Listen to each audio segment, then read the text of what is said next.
Hello everybody, this is Jeff Clayton down here at the Bada Bing, Bada Boom Drum Studio, or should we say, Bada Bing, Bada Boom. Anyway, today we're going to talk about train beats, which is something we do here in Nashville. A lot of country songs are about trains, or just have a train sound to them, and basically what it is this.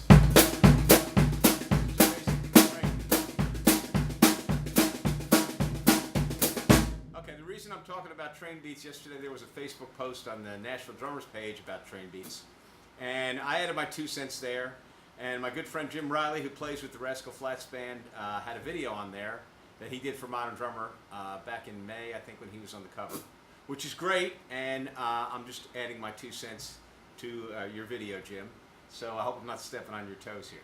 But I just want to tell you about how I do the train beat. There's a couple different versions that I use, and how I got my train beat to sound really good, because I'd been playing it for years and doing it wrong. And I thought I was doing it right until one day, I don't even know how we got on the subject, but our steel guitar player said that what I was playing on the train beat wasn't really working. He said, you need sort of a churning sound, and I wasn't getting that. So what I did was, we had taped the band that night, and I went home and listened to a tape of me playing it. I'm like, okay, that's my train beat. And then I put the same song that we had just played, I put the original recording on. And it was a little different. And I thought, okay, that's what he means. I hear the churning sound. What I was playing was a train beat, but I was putting too many extra things in it. It was kind of like this. The song was Highway 40 Blues. 1, 2, 3. Now here's your basic train beat.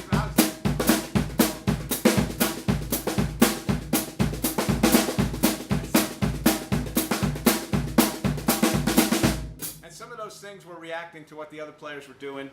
And so that's the way I just kind of shuffled along there doing my old train beat, but he told me that it wasn't really working. So I listened to the record, and what I heard was different. The drummer on the record played it steady and straight, and it did have a churning sound, and it was real consistent, which is what most drummers need to have. Consistency will get you gigs all the time. If you make it sound the same, mostly all the way through. You can divert a little bit, but for the most part, when a singer or a guitar player, and this guy played steel guitar, but he also played banjo, they want to hear a steady churning sound from the snare drum when you play a train beat. So the next night when we played the song, he looked over at me and he gave me the thumbs up, because what I played was this, through the whole song, just about the whole song.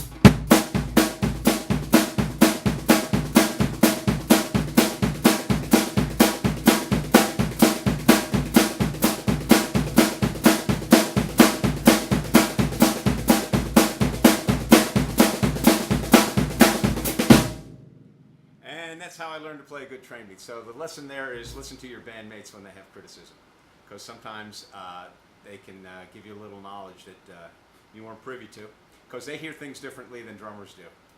And a lot of times they don't know how to tell you what you're doing wrong. They just tell you what doesn't sound right. And they didn't tell you how to correct it, so you have to.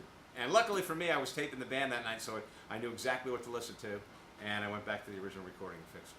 So anyway, the basic train beat is just a basic 16th notes. 1, and you're accenting on the end.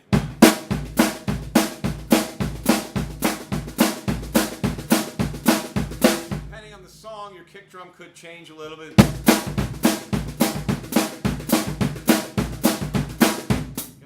Bass player, you got to listen to the way the song goes, but basically if somebody says train beat, the first thing you're going to do is this. Then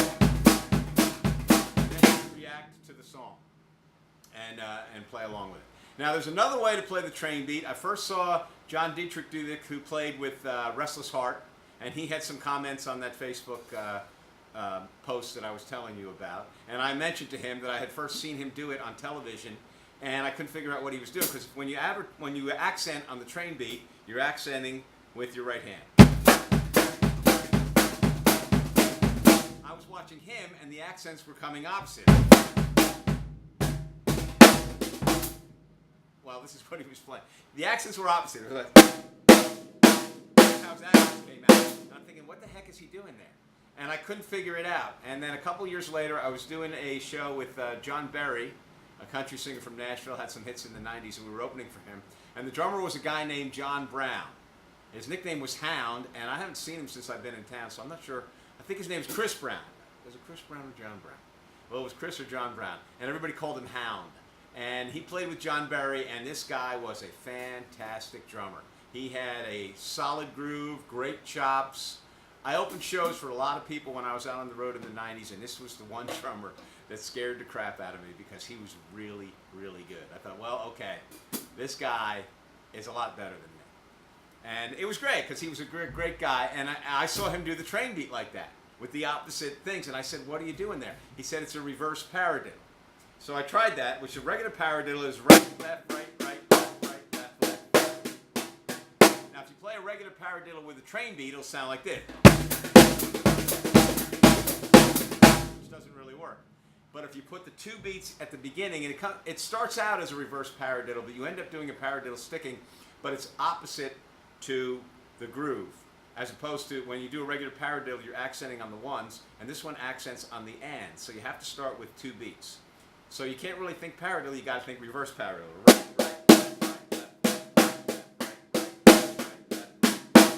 And that's why it took me a while to get it in with the kick and the hi-hat.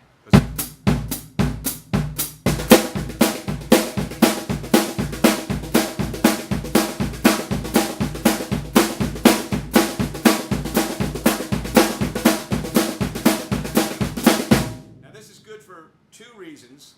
First of all, it sounds more like a train, and that's what Chris said to me. He said, to me, the other beat doesn't sound like a train. As opposed to...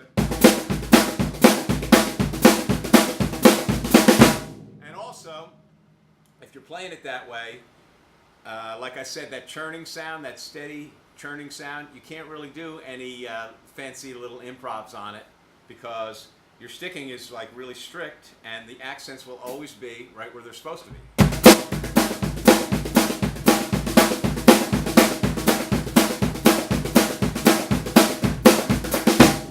Now, sometimes when I'm playing this, like if you do Folsom Prison Blues, you're going to accent, you're going to cymbal crash on a couple things, and I have to change the sticking while I'm doing it. When I first did it, I was trying to keep real strict with it, and every time I crashed a cymbal, I had to go back to the regular. So you gotta like get used to it. And you'll go back to a right, left, right before you get into the groove like this.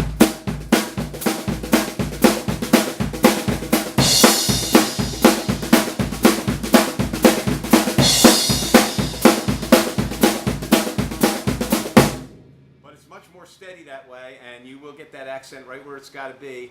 And it takes a little while to get the coordination between the hands and the feet because your accents are in weird places.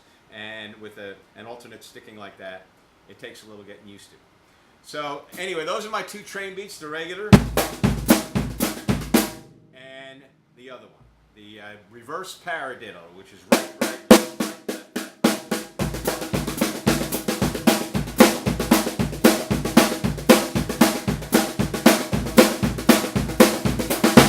Okay, if you're questioning what I'm using here, these are called Vic Firth Route 606.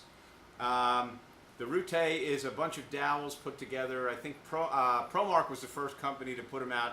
They called them hot rods. And these are the most similar to the original hot rods. They make a bunch of different size rods. You can get one. This has, I think, 16 rods in it. And some of them have less rods, but they're bigger. And I would say go to the store and try out a couple pairs and find out which ones work best for you. These seem to last the longest for me, and I'm the most comfortable with them. And you can use them all the way around the drums. They give you a softer sound on the drums for those songs that don't need a lot of bashing on them. I play wagon wheel with these all the time. 1, 2, 3.